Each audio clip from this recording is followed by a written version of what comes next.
સાચો આદિવાસી છે એ આદિવાસી પોતાના પ્રમાણપત્રો પ્રમાણિત કરવામાં અથવા તો કહી શકાય પુષ્ટિ કરવામાં પગના તળિયા ઘસી નાખે છે, પરંતુ એને એસટીનું યોગ્ય પ્રમાણપત્ર મળતું નથી.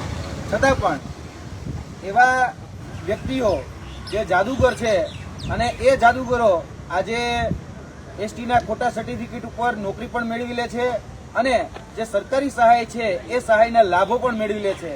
આજે એ બાબત ઉજાગર કરવી છે. ખાસ કરીને જોવા જઈએ તો અમારી સામે એક જ પિતાના 2 પુત્રો, જેમાંથી એક પુત્ર ઓબીસીના સર્ટિફિકેટ ઉપર 2015ની જે રેવન્યુ તલાટીની જે પરીક્ષા હતી એ રેવન્યુ તલાટીની પરીક્ષા જામનગર પોસ્ટિંગ સાથે એ વ્યક્તિ પાસ કરે છે. હવે રેવન્યુ તલાટીની જે પરીક્ષા છે તેમાં આ જે વ્યક્તિ છે એ વ્યક્તિ એ એસસીબીસી કેટેગરીમાં એ પાસ થાય છે. 1046માં રેન્કે પાસ થયેલો વ્યક્તિ હરેશભાઈ રેવાભાઈ સરસૈયા, જે હાલમાં મોરબી ખાતે પોસ્ટેડ છે. તેનું પોસ્ટિંગ હમણાં બદલી થઈ અને જામનગરથી મોરબી આવેલા છે. આ વ્યક્તિ એ ઓબીસી કેટેગરીના સર્ટિફિકેટ ઉપર ત્યાં નોકરી મેળવે છે. ત્યારબાદ તેનો જ સગો ભાઈ એ નવગણ રેવાભાઈ સરસૈયા, તે અમદાવાદ મ્યુનિસિપલ કોર્પોરેશનની જે હમણાં જ જુનિયર ક્લાર્ક દ્વારા જે જુનિયર ક્લાર્કની જે ભરતી બહાર પડી હતી તેમાં આ વ્યક્તિ એસટી એટલે કે અનુસૂચિત જનજાતિના કેટેગરીના સર્ટિફિકેટ ઉપર એ નોકરી મેળવે છે. આ જોવા જઈએ તો બંને સગા ભાઈઓ છે અને તેના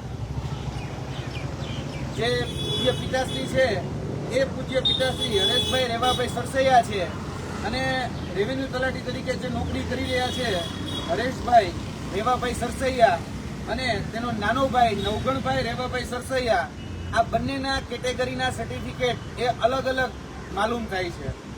અહીંયા જોવા જઈએ તો મામલો ખાલી અહીંયા પૂરતો જ એ સીમિત નથી, કેમ કે આમાં જે 2021ની જે તાલુકા પંચાયત જિલ્લા પંચાયત જે સ્થાનિક સ્વરાજની ચૂંટણી હતી તેમાં નવગણભાઈ રેવાભાઈ સરસૈયા એ ભારતીય જનતા પાર્ટીમાંથી ઉમેદવારી નોંધાવે છે. અરણી ટીંબા જે વાંકાનેરની જે સીટ છે એ તાલુકા પંચાયતની વાંકાનેરની સીટ ઉપરથી એમાં ઉમેદવારી નોંધાવે છે અને તેના એફિડેવિટમાં એ પોતે અનુસૂચિત જનજાતિ છે તેવું તે લખે છે. એટલે આ છે નવગણભાઈ રેવાભાઈ સરસૈયા. આ નવગણભાઈ રેવાભાઈ સરસૈયાનું જે એફિડેવિટ જે ચૂંટણી પંચને એને મૂકેલું છે, આમાં પણ એક ખોટી માહિતી ભરે છે અને એ ચૂંટણી પણ લડે છે. તેની સાથે સાથે એક બાપના 2 સગા દીકરા નવગણભાઈ રેવાભાઈ સરસૈયા, વિક્રમભાઈ રેવાભાઈ સરસૈયા, એ બંને જુડવા ભાઈઓ છે અને આ જે જુડવા ભાઈઓ છે એ જુડવા ભાઈઓ જે મહાત્મા ગાંધી નરેગા યોજના એટલે કે મનરેગા જે યોજના છે તેમાં પણ ફોર્મ ભરે છે.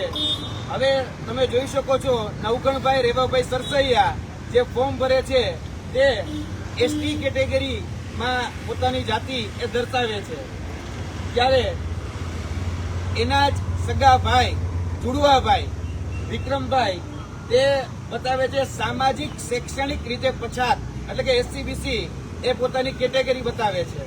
ત્યારબાદ એના જ ત્રીજા ભાઈ સરસૈયા પ્રવીણભાઈ એ સામાજિક શૈક્ષણિક રીતે પછાત એ પોતાની કેટેગરી એ દર્શાવે છે. ત્યારબાદ એના બીજા અન્ય ભાઈ એ પણ સામાજિક શૈક્ષણિક રીતે પછાત એ પોતાની કેટેગરી એ દર્શાવે છે. હવે જોવા જઈએ તો આ બધા જ ભાઈઓએ ક્યાંક ને ક્યાંક મનરેગાનો લાભ લેવા માટે જે ફોર્મ ભરેલા છે, લાભ લીધો કે નથી લીધો એમને ખબર નથી, પરંતુ આ જે ફોર્મ ભરેલા છે એની બધી જે વિગતો છે એમાં પોતાની જે કેટેગરી છે એ સામાજિક શૈક્ષણિક રીતે પછાત એ વ્યક્તિ દર્શાવે છે. હવે આ જ વ્યક્તિના જે જમીનના ઉતારા જે છે એમાં 7, 12, 8 તેમાં તમે જોઈ શકો છો કે શ્રીમાન રેવાભાઈ હમીરભાઈ એમના પૂરેપૂરો પરિવાર એ ઓબીસીમાં છે અને આ 8 અને ઉતારોમાં તેમાં 6 ભાઈ અને 1 બેન એમને કહી શકાય કે ખાતેદાર તરીકે આ જમીન મળી છે. લગભગ 15 વીઘાના ખાતેદાર એ જોવાય છે. હવે 15 વીઘાના ખાતેદાર છે છતાં પણ એને જે સરકારી સહાયો કહેવાય એ સરકારી સહાયો પણ મેળવી છે. મનરેગા યોજના એ જોવા જઈએ તો બીપીએલ ધારકો હોય, ખાસ કરીને બિલો ધ પોવર્ટી લાઇનમાં જે ખૂબ ગરીબ હોય એ લોકોને રોજગારી આપવાનું કામ આ મનરેગા યોજના કરે છે. એમાં પણ ક્યાંક ને ક્યાંક ખોટું પ્રમાણપત્ર રજૂ કરી અને એમાં પણ એનો લાભ લીધેલો એ આમાં જણાય છે. હવે જોવા જઈએ તો ક્યાંક ને ક્યાંક આ જે ખોટા પ્રમાણપત્રો છે એ ખોટા પ્રમાણપત્રોની તપાસ જે અમદાવાદ મ્યુનિસિપલ કોર્પોરેશન એએમસી ને જુનિયર ક્લર્કની જે ભરતી થઈ એમાં કોઈ જ જાતની તપાસ કરવામાં નથી આવી.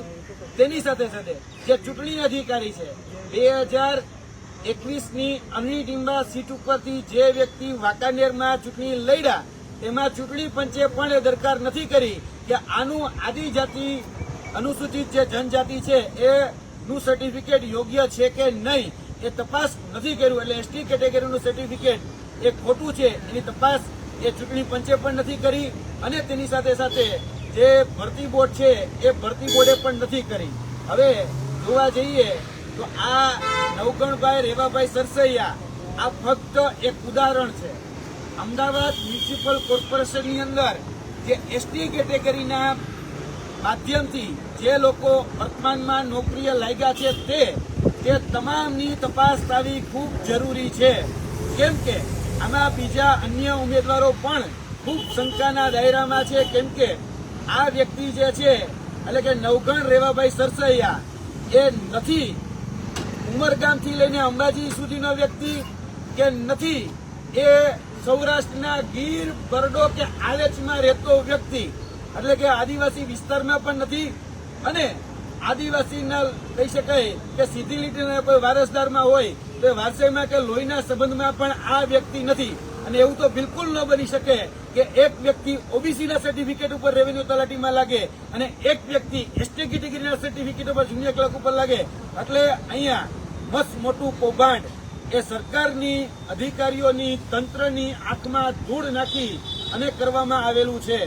આ વ્યક્તિની સાથે સાથે બીજા જે અન્ય ઉમેદવારો જે છે એ અમદાવાદ મ્યુનિસિપલ કોર્પોરેશનની અંદર જે લાગેલા આ ભરતીમાં એટલે કે જુનિયર ક્લર્કની ભરતીમાં તેમજ અન્ય જો ભૂતકાળની ભરતીઓમાં તપાસ કરવામાં આવશે તો 100 કરતા વધારે એસટી કેટેગરીના ખોટા સર્ટિફિકેટ ઉપર લાગેલા એ તમામ કોર્પોરેશનની અંદર ભરતીઓમાં જે લોકો લાગ્યા છે ને ખાલી એસટી કેટેગરીના સર્ટિફિકેટ ક્રોસ વેરીફાઈ કરવામાં આવે ને તો 100 કરતા વધારે ખોટા એસટી કેટેગરીના સર્ટિફિકેટ ઉપર લાગેલા એ તમામ એ ઉમેદવારો તમને જોવા મળશે. આ એક દાખલો અમે ઉજાગર કર્યો છે.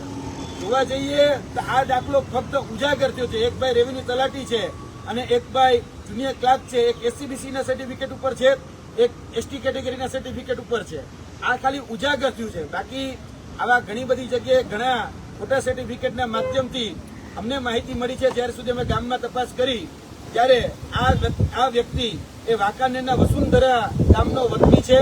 વસુંધરા ગામની જયારે અમે તપાસ કરી ત્યારે અમને જાણવા મળ્યું કે આ વ્યક્તિએ બોગસ સર્ટિફિકેટની સાથે સાથે બોગસ લેટર પેડો બનાવ્યા છે, બોગસ સહીઓ કરી છે, બોગસ સહીઓની સાથે બોગસ સ્ટેમ્પ બનાવ્યા છે. તેની સાથે સાથે બોગસ સ્ટેમ્પની સાથે ક્યાંક ને ક્યાંક જે પ્રમાણપત્રો છે એમાં મામલતદાર, નાયબ મામલતદાર છે એની સાઇન પણ ખોટી કરેલી છે. તેના પણ તમામ આધાર પુરાવા અમારી પાસે ઉપલબ્ધ છે. ખોટા લેટર પેડના આધારે જે સહકારી ડેરી કહેવાય એ સહકારી ડેરીની પણ મંજૂરી મેળવેલી છે.